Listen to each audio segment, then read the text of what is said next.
सुप्रभात बच्चों, मैं भावना आपकी हिंदी अध्यापिका। हम आपकी पाठ्य पुस्तक क्षितिज का पाठ 2 तुलसीदास द्वारा रचित रामचरितमानस का राम लक्ष्मण परशुराम संवाद जो बालकांड से लिया गया है उनको पढ़ रहे हैं।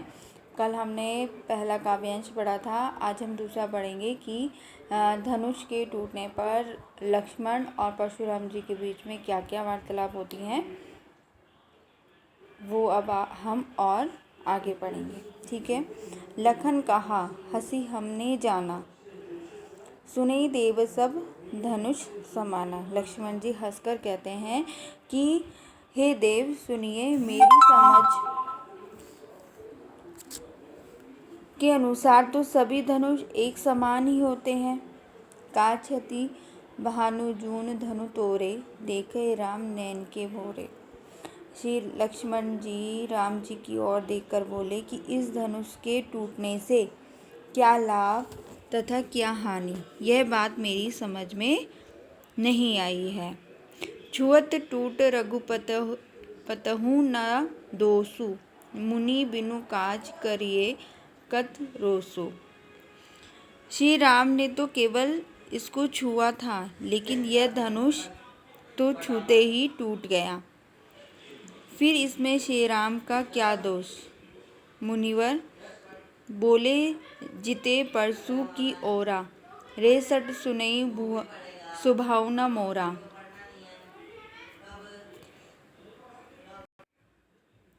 बोले चिते परसु की ओरा, रे सट सुनई सुभाव न मोरा।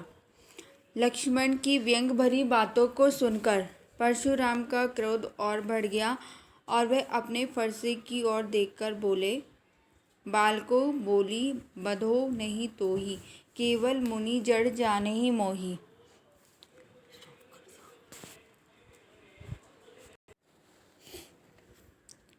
क्या तुमने मेरे स्वभाव के विषय में नहीं सुना? मैं तुझे बालक समझकर नहीं मार रहा हूँ। अरे मूर्ख, क्या तू मुझे केवल मुनि समझता है? मैं बाल ब्रह्मचारी और अत्यंत क्रोधित स्वभाव का व्यक्ति हूँ।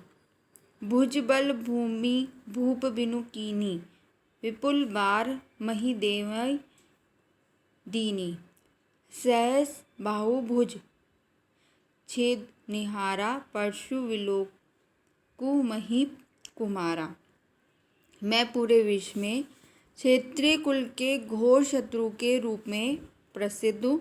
मैंने अपनी इन्हीं भुजाओं के बल पर पृथ्वी को कई बार राजाओं से रहित करके उसे ब्राह्मणों को दान में दे दिया है। हे राजकुमार, मेरे इस फरसे को देख, जिससे मेरी सहस बाहु की भुजाओं को काट मैंने सहस बाहु की भुजाओं को काट डाला था। मात पितहि जनी सोच बस करसी, महिष किशोर गर्भः के अर्भक दलन, परशु मोर अति घोर। अरे राजा के बालक लक्ष्मण, तू मुझसे भिड़कर अपने माता पिता को चिंता में मत डाल, अपनी मौत ना बुला। मेरा फरसा बहुत भयंकर है, ये गर्भों में पल रहे बच्चों का भी नाश कर डालता है। देखो, इसमें कुछ कठिन शब्द आए हैं, उनको हम एक बार देख लेते हैं। हंसी हंसकर, हमने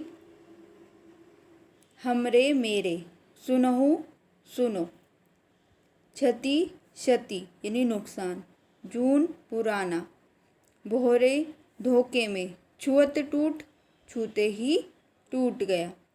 रघुपतहु राम का, दोषु दोष, काज कारण, रोषु क्रोध, चिते देखकर, परशु फरसा, सट दुष्ट, सुनहि सुना है, सुभाव स्वभाव, बधो वध करता हूँ, तो ही तुझे विश्व विदित दुनिया में प्रसिद्ध भुज बल भुजाओं के बल से भूप राजा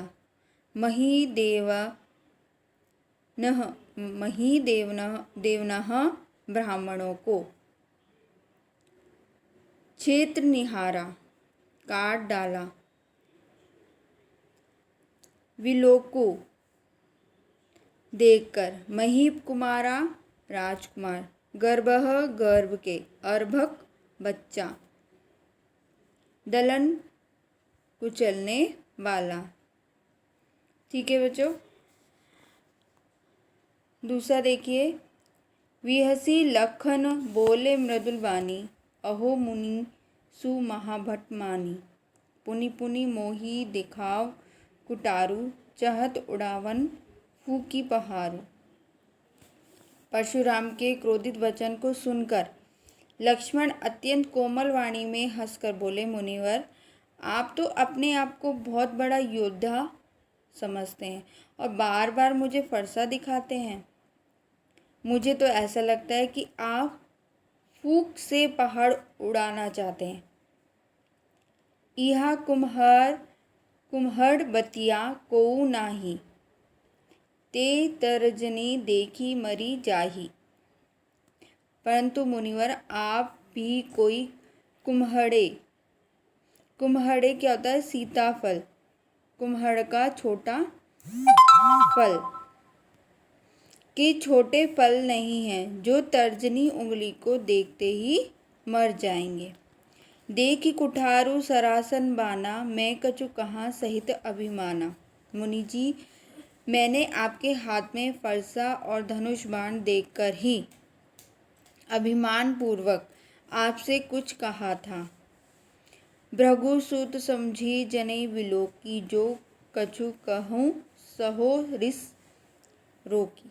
मैं आपको भृगुवंशी समझकर और आपके कंधे पर जनेऊ देकर अपने क्रोध को सहन कर रहा हूँ। सुन महिसुर हरिजन अरुगाई हमने कुल इन्हीं पर ना सुराई। हमारे कुल की यह परंपरा है कि हम देवता, ब्राह्मण, भगवान के भक्त और गाय इन सभी पर वीरता नहीं दिखाया करते।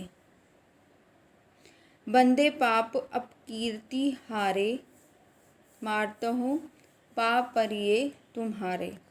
क्योंकि इन्हें मारने से पाप लगता है और हमने हार जाने पर अपकीर्ति इनसे हार जाने पर अपकीर्ति होती है। इसलिए यदि आप मुझे मार भी दें तो मैं आपके पैर ही पड़ूंगा। कोटि कुलीस समवचन तुम्हारा व्यर्थ धरो धनु बाण कुठारा। हे मुनिवर, आपका तो एक एक वचन ही करोड़ों व्रजों के समान कठोर है। जो विलोकी अनुचित कहूँ समझो महामुनि धीर। सुनी सरोज भृगुवंश मणि बोले गिरा गंभीर।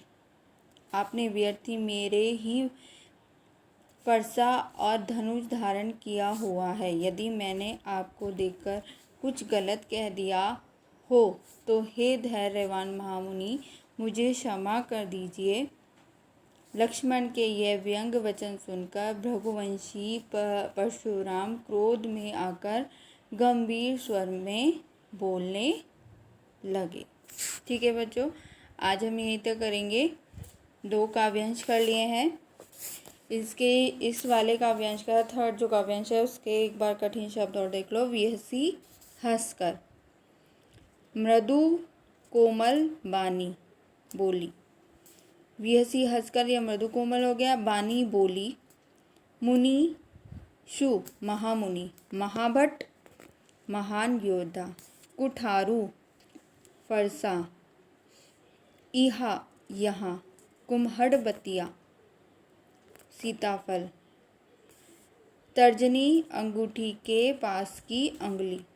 सरासन बांधा बाना धनुष बाण, जनेयु यज्ञोपवीत यानी यज्ञ के समय जो जनेयू पहनाया जाता है। ठीक है। भृगुसुत भृगुवंशी, महिषुर ब्राह्मण, हरिजन ईश्वर भक्त, सुराई वीरता दिखाना, अपकीर्ति अपयश, पा पैर, कुलिया कुलीस व्रज, सरोष क्रोध में भरकर, गिरा वाणी। ठीक है बच्चों, तो ये 2 काव्यांश आप अच्छे से एक बार वीडियो अच्छे से देख लेना। कल हम बाकी के करेंगे। ठीक है, एक एक करेंगे तो आपको अच्छे से समझ आ जाएगा। Thank you.